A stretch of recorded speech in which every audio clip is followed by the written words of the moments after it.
Chapter 7. Okay, Tiff, start talking. The bar was busy, but not crowded, since it was only about 7 o'clock in the evening. I had just let things go, figuring she would naturally explain what just happened, and we each ordered a beer and a burger. When she failed to initiate the requisite explanation and further failed to make eye contact at all, I pressed the matter. She continued to stare down at her beer, stalling. I decided to help her along by asking some soft introductory questions before we delved into the hard stuff. So, what's the deal with your friends back there? She said nothing. I pushed a little more. I'm guessing old boyfriends or overzealous book club buddies. You have some overdue books or something? She cracked a smile finally. Come on. Based on the day I've had so far, I seriously doubt you could say anything that would surprise me. Want to bet? She looked up at me, smirking through her long bangs that covered half her face. Okay.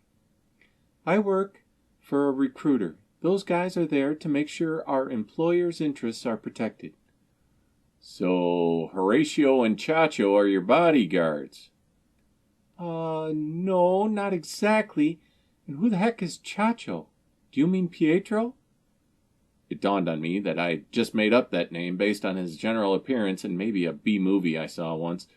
Still, Chacho was a better name for him. They're big, dumb animals whose bark is worse than their bite. You weren't in any real danger. I certainly wanted to believe her, and for the moment I decided to let it go. What type of people do you recruit? Mind telling me what or who you are looking for? She sighed. All I can say, really, is that my boss is interested in people with certain talents that he can use for different business ventures. It's pretty vague, Tiffany. No company name? What's the name of your boss? This doesn't really sound like an above-board legal operation you're running here. It's not as mysterious as I make it sound. My boss is just very independent and private. I help him find people that he needs for business opportunities, and I move on to the next assignment. I don't ask questions, and come to think of it, neither should you. You obviously don't know me very well if you think I'll just drop it because a pretty girl asked me to. And I'm back to flirting. Any particular reason you keep hanging out in the coffee shop? You aren't looking for a certain goth-playing rock star that likes to flirt with 80-year-old cancer-surviving women, are you? She laughed into her beer and covered her mouth to keep from spraying all over me. Cute. No, Piano Man, I'm not, unfortunately. But maybe you can help me. I'm looking for the person behind the cancer recoveries at the hospital. It is quite remarkable, really, the number of full recoveries. My suspicion meter was pinging loudly in the recesses of my mind, but I was hung up on the fact that she wished her job was to find a certain piano player. So you're saying there's a chance? Well, I started. The doctor in charge is Dr. Woodcomb. She's probably the one you're looking for. Smart lady. I could introduce you if you want. No, not her. I've already talked to her. Never mind, I shouldn't have asked you. I started to protest when our burgers arrived. She immediately dug in, probably to have an excuse to not talk anymore. I was actually surprised she ate meat at all. I decided to change the subject. Not a vegetarian, I see. I suspected vegetarianism would fit with your small rebellious streak. Oh, you noticed that, did you? You haven't seen anything yet. There was a little devilish grin and a sparkle in her eyes. I liked it. I tried being a vegetarian once. I made it a whole week before I realized that artificial bacon bits were worse for me than the real thing, and that I shouldn't be eating them straight from the jar. Too bad lettuce doesn't taste like bacon. Now she was talking my language.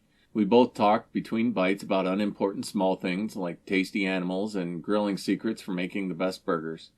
Tiffany was not overly impressed with the burgers here, and while I did not agree, it was a pleasant argument. Now, if I had a nice cup of coffee to wash down this mediocre burgers, she said. Well, you can either get one here or you can opt for the magic coffee back at my place. I made the quote signs in the air with my fingers. A small light went on in my mind, and an uncomfortable connection occurred. Sure, let's head back to the coffee shop. You can play me a song or two. She got up and threw a couple 20s on the table. I'll get this one. I started to protest, but the reference to this one implied that there would be a next time, so I didn't fight it. We walked outside and headed back to the coffee shop a few blocks down.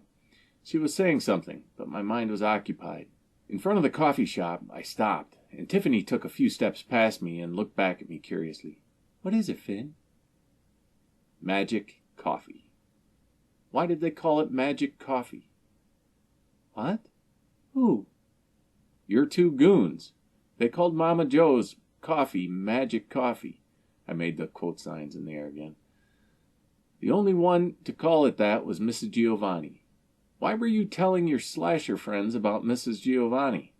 I could feel myself getting defensive of my old friend and took a step toward Tiffany, awaiting an explanation.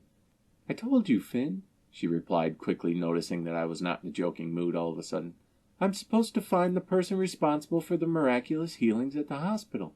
Mrs. Giovanni's a part of that equation, and I mentioned it to my boss, nothing more. Horatio and Pietro were there as well. It all seemed plausible, but I couldn't help feeling that something was not on the level here. And the reason your boss, who shall remain nameless, is looking for the person is... I have no idea. Honestly, Finn, I don't ask questions. Some of her previous comments about bullies were beginning to make sense. A part of me felt a little bad for her, since she was obviously being used. Okay, maybe I'm overreacting. I guess I'm just a little defensive of the old lady, I said. Listen, I've had quite a day, and I guess I should call it a night. Maybe we can catch up some other time. She paused and bit her lip as though calculating her response. As I started to walk past her, she grabbed my hand and turned me to face her. Without warning, she pulled me close and her lips met mine. It was a forced kiss, firm and determined, like she had just lost a bet and had to kiss her brother.